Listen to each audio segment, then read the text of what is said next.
Olá pessoal, tudo bem? Aqui é o professor Edward de Física e na aula de Mecânica de hoje nós vamos falar um pouquinho mais sobre dinâmica retilínea, um tópico especial chamado vínculo geométrico. O vínculo geométrico é uma restrição imposta ao movimento de alguns corpos por conta, normalmente, de algum fio que conecta ele a outro corpo. Então, por exemplo, se eu tiver aqui uma corda ligando o corpo A ao corpo B, e eu tentar puxar o corpo A para a direita, o que vai acontecer automaticamente? O corpo B vai para a direita também. É claro que nós estamos supondo as cordas aqui inextensíveis, tá? Então, se eu puxo o corpo A para a direita, o corpo B vai para a direita junto. Isso é um vínculo geométrico. Isso significa que eu não preciso fazer análise exatamente do movimento do B, nesse caso. Porque se eu souber o ΔX do A, o ΔX do B, nesse caso, tem que ser igual. Então, ele também vai ter, faz a derivada, lembra? Se os Dzinhos são iguais, você pode fazer a derivada, vai encontrar que as velocidades também são iguais. Faz a derivada de novo, vai encontrar que as acelerações também são iguais. Então, isso que significa um movimento vinculado. Se eu acho A, eu acho B automaticamente. Só que em alguns problemas, o vínculo não apenas vai restringir o movimento de um corpo, como sem ele a gente não consegue achar como é que o outro corpo se move. Então, por exemplo, imagina aqui o sistema com uma polia fixa, assim. E aí eu tenho o corpo A, vamos supor que o corpo A seja mais pesado, então ele vai estar sendo puxado para baixo. O que vai acontecer automaticamente? O corpo B vai subir. É claro que aqui é simples ver que os ΔS são iguais em módulo, só que um está para cima e outro está para baixo. Só o fato de você verificar que um está para cima e outro está para baixo representa o vínculo geométrico. Então, além das acelerações terem o mesmo módulo, elas estão em sentidos opostos. Vamos fazer esse caso aqui, que é um pouquinho mais simples, de uma forma mais completa, para que o próximo caso fique mais fácil ainda de ser resolvido. Como é que a gente encontra o vínculo geométrico? Nós vamos achar uma relação entre os objetos que se mantenha constante. Então, no nosso primeiro caso, é o comprimento da corda. Se esse cara anda para a direita, esse cara tem que andar para a direita a mesma coisa de maneira que o comprimento da corda fique constante. Aqui é a mesma coisa, o comprimento dessa corda tem que ser constante. Então, o quanto que esse cara aqui desce, tem que ser o quanto que esse cara aqui sobe. Uma outra maneira de você representar isso é o seguinte, coloca um eixo de coordenadas, vou chamar de x esse eixo, e aí marca as posições do A e do B.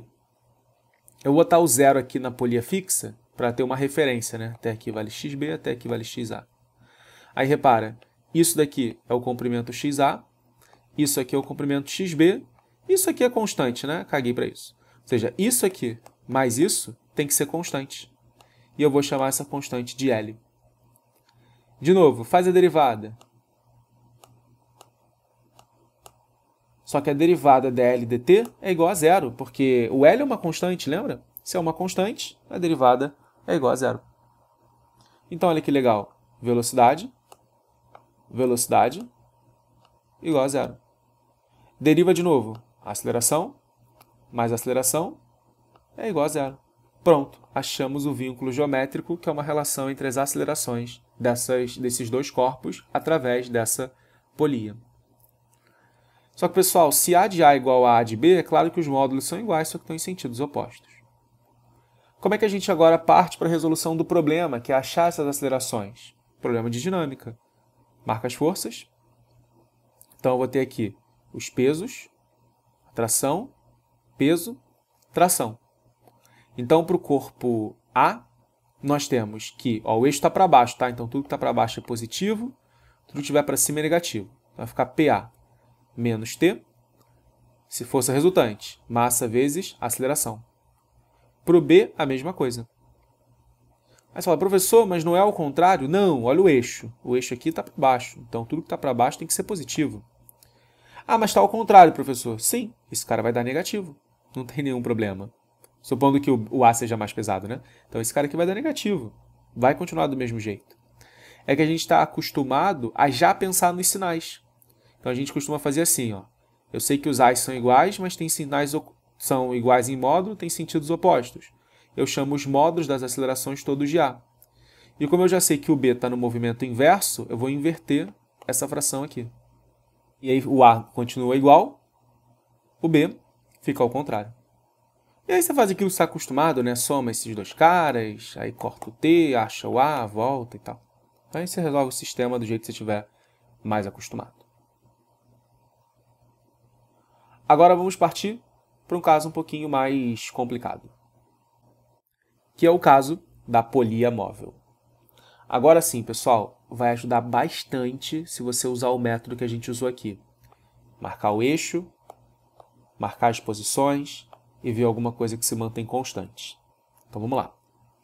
Vou marcar o eixo aqui e vou marcar as posições. Só que agora eu tenho a polia fixa, a polia móvel, o A e o B. E aí, como o B acompanha a polia, se o B desce, se a polia desce, o B desce, eu posso eliminar essa variável daqui e deixar tudo em função do xb. Ah, professor, e se eu tivesse outra polia aqui? Aí a gente teria que montar as relações em função da polia original. Mas como o B está colado no A, na roldana, desculpa, as suas posições, as suas relações entre posições vão ser as mesmas. É igual ao primeiro caso. Esse cara está vinculado diretamente. Então, os deltas são iguais, as acelerações são iguais também. Então, vamos pensar nisso. Tá? Então, eu vou trocar aqui o XR pelo XB para ficar mais fácil. Agora, eu quero uma relação de alguma coisa que seja constante. Então, olha só. Vou pegar a partir daqui. Está vendo esse pedaço? É o XA. Está vendo esse pedaço? É o XR, né? Que a gente viu que é o XB. Aqui é constante, né? Que está em volta da polia.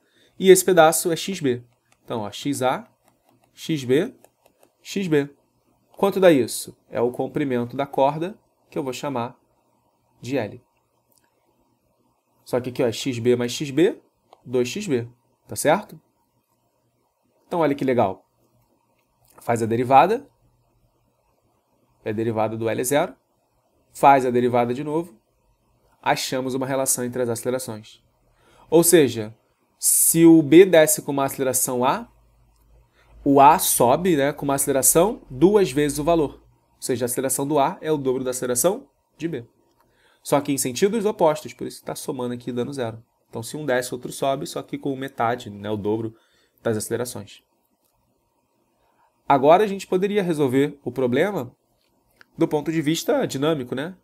Marca as forças, acha a relação entre as acelerações. Só que se você marcar as forças e você já sabe a relação entre as acelerações, escrever o F igual a MA fica bem fácil agora. Pessoal, fazer isso em casos muito complexos, imagina que você tenha 4, 5, 7 polias móveis. Pô, é mó chatão fazer isso, né? Então, vou ensinar um bizu aqui para vocês. E é bizu. O que significa bizu? Bizu é uma técnica que funciona a maior parte das vezes. Tá? E te ajuda a poupar tempo em vez de ficar fazendo essas relações aqui. Então, esse bizu serve quais vezes, né? Polias móveis. Tá? Então, vou desenhar aqui o esquema simplificado. E aí, o que eu vou fazer é marcar as forças. Pesos, tração. Mesma corda, mesma tração, mesma corda, mesma tração. Então, tem aqui tração, tração. Como essa roldana é ideal, a força resultante nela tem que dar zero. Então, o que eu puxo para cima tem que ser igual ao que eu puxo para baixo. Se eu puxo com 2T para cima, eu vou puxar com 2T para baixo. Só que esse 2T, ele vai aparecer no bloco B também, não é? Ação e reação. Então, como é que é esse bizu? Você vai fazer assim, ó, soma as acelerações. Quantas tiverem, tá? Isso aqui tem que dar zero. Aí você vai botar aqui na frente o termo que aparece aqui. Então, aqui é 1 e aqui é 2.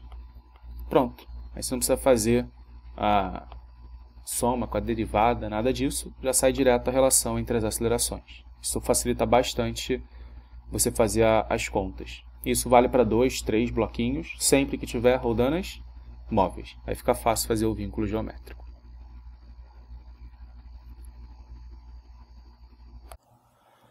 Vamos então fazer um exemplinho para poder mostrar como que funciona, né, aplicar esse vínculo geométrico. Essa questão aqui é uma questão do livro Saraiva, é a questão número 87 do livro, por isso que aqui aparece figura 31, né? Peguei a questão diretamente do livro para você ter a referência. Então, basicamente, ele quer saber a aceleração em função do M1, M2 e M3. Pessoal, uma questão muito parecida com essa caiu no IME há alguns anos. Então, é uma questão boa aí para você saber como resolver. Então, vamos lá, vamos começar como qualquer problema de dinâmica, marcar as forças. E as forças eu vou começar pelos pesos, P1, P2 e P3. Agora eu vou marcar as trações. Lembrando, mesmo fio, mesma tração. E aí vou escrever a segunda lei de Newton para cada um deles. Só que antes de escrever a segunda lei de Newton, eu vou colocar aqui um eixo para que a gente possa fazer a marcação das posições desses corpos. Eu vou marcar o eixo para baixo, que eu acho mais fácil para a gente escrever a segunda lei. Então, ó, primeiro corpo, P1 menos T. O segundo corpo, lembrando, né, tem 2T aqui para cima, tá? Então vem 2T aqui para cima também. Beleza, é um sistema com 4 equações e só, com 4 incógnitas e só 3 equações. Como é que a gente resolve isso? Precisa de mais uma equação, que vai ser exatamente a relação entre as acelerações desses corpos. Professor, dá para usar aquele macete de quantas trações estão multiplicando? Dá. Vamos fazer aqui e depois a gente demonstra do outro jeito. Então é A1, A2, vou botar aqui separado, A3. Tem que dar 0. E aí vamos lá. O 1 só tem o 1 multiplicando de fato. Então é só A1 mesmo. O 2 tem 2 trações multiplicando. E o 3 tem uma tração. Pronto, é isso aqui. Ah, professor, mas eu quero ver como é que é com a marcação dos pontos. Beleza, vamos lá. Essas roldanas aqui que estão fixas, eu vou chamar a posição delas de 0. Essa roldana móvel, ela acompanha o bloco 2, tá? Então, só vou marcar o 2. Tá aqui, x2. O bloco 1 tá aqui. E o bloco 3 tá aqui. Aí, vamos lá. Esse pedaço vale x1. Esse pedaço vale x2. Esse pedaço vale x2. Esse pedaço vale x3. Então, vai ficar x1 mais 2x2 mais x3 é o comprimento L. Faz a primeira derivada, depois faz a segunda, vai chegar exatamente aqui. Beleza. Como é que a gente resolve agora esse sistema? Bom, é bem simples. Mesmo que ele queira a aceleração, é muito mais fácil se nós calcularmos a tração primeiro. Porque a tração é a incógnita que você tem em função de todo mundo. Então, eu vou achar o A1 em função do T, o A2 em função do T, o A3 em função do T, achar o T e depois substituir. Então, quem é o A1? É P1 menos T.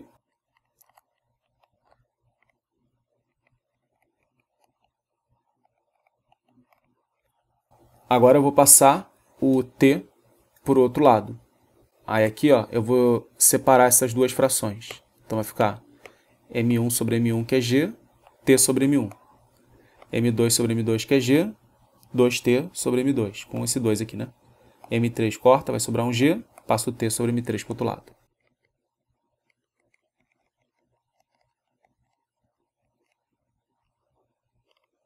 Com isso, a gente calcula o valor do T.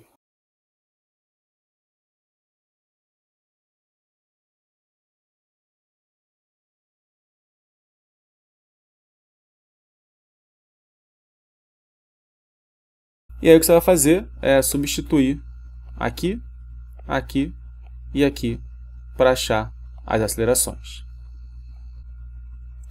Eu vou fazer o primeiro e aí eu deixo os outros dois para vocês tentarem.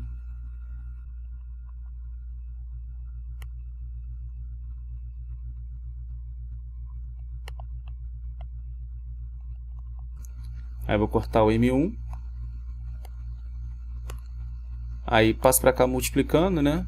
Aí repara, como tem 4m2, m3, que era m2, né? Foi mal. E aí vai cortar, né? Aqui. Então vai sobrar A1 igual.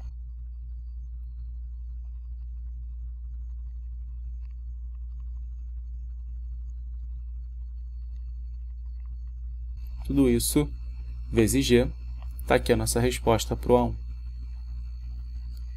É claro que o A2 e o A3 você vai fazer a mesma substituição, vão dar valores diferentes, mas isso não importa. Beleza? Então é assim que a gente resolve problemas com vínculo geométrico. É quase sempre uma boa ideia você achar a tração primeiro, para depois substituir e achar cada uma das acelerações. Pessoal, espero que vocês tenham gostado dessa aula e até a próxima. Não se esqueça de se inscrever no canal, deixar o seu like se você gostou desse vídeo. Pode colocar as suas dúvidas aqui nos comentários e compartilha com seus amigos para que eles vejam essa aula também. E pode me seguir lá no Instagram, @edwardfísica.